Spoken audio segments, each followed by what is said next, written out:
मूंखे इलाही अफ़सोस सां थो चवां त मां तव्हांखे रिवायती पुलिस वारे फॉर्मूले मां कढी न सघियुसि। I am very very sorry sir. दाइम असांखे घणो इरिटेट करे पियो, इन जे करे असांखे ही रिएक्शन ॾियणो पियो। न मिस्टर नज़ीर न, हुन खां तव्हां पंहिंजो ज़ाती बदिलो वरितो, हुन जे माण्हुनि तव्हांखे अगवा कयो ऐं हुन जी कावड़ में ई तव्हां हुन खां इंतकाम वरितो।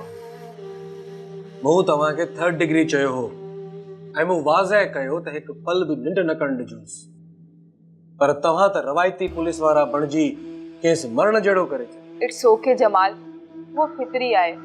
हाणे दाइम खतरे खां ॿाहिरि आहे ऐं संदसि ट्रीटमेंट हले थी। ख़ुदा न ख़ास्ता केस कुझु थी वञे हा त छा असां पंहिंजे असल टारगेट खे अचीव करे सघूं? सॉरी सर, ॿीहर ईअं न थींदो। नो, तव्हांखे हिन जी पेनल्टी त भरणी पवंदी। हाणे छा करणो आहे? सुल्तान जो रोड मैप ॿुधायो त खेसि असाइनमेंट शुरू कजे।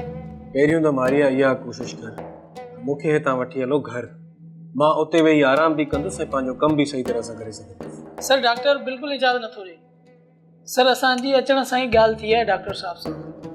4-5 ॾींहं अञा लॻंदा डिस्चार्ज थियण में। रुगो क्रिमिनल खे क़ैद कोन थी मिले, हिते त कानून खे बि क़ैद में थो रखे। जमाल, मां सम्झां थी त मूंखे सुल्तान वारे मिशन ते कमु करणु घुरिजे। हा, मूं वटि हाणे इहो ई ऑप्शन आहे।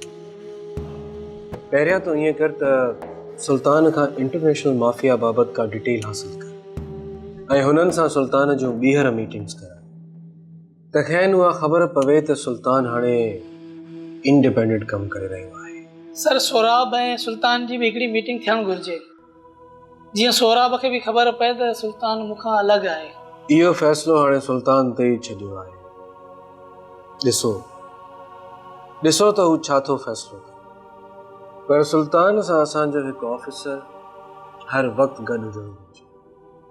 हिकु ऑफिसर खे ज़िम्मेदारी ॾियो त जीअं हू मुकमल तौर ते हुनखे मॉनिटर कंदो ऐं रोज़ जी बुनियाद ते रिपोर्ट करणु तुंहिंजो कमु। ओके सर, बिल्कुलु ईअं ई थींदो। हाणे फरज़ाना जो छा थियणो आहे? उहा हाणे सुल्तान सां एडजस्ट पई थिए ऐं हिन खे सुल्तान सां ई एडजस्ट कयो मारिया। हिन महीने जी रिपोर्ट फाइनल करे मूंखां रिव्यू करायो, हाई कमांड खे मोकिले ॾियो ऐं ॾिसो त ईंदड़ क्वार्टर जी बजट छा थी वई। तूं हुन खां बेफ़िक्र थी। सर हू कारो स्मगलर असांखे डिस्टर्ब पियो करे। सर हुननि जी जान आजी कयूं या हुनखे रखूं? केस हाणे सुल्तान खे न जे हवाले, हू पाण ई हिन मामले खे कपास थी, पर खेनि सख़्त ऑब्जर्वेशन में। Okay sir. जमाल साहब, हाँ त हिते ऑफिस खोले वेही रहिया आहियो।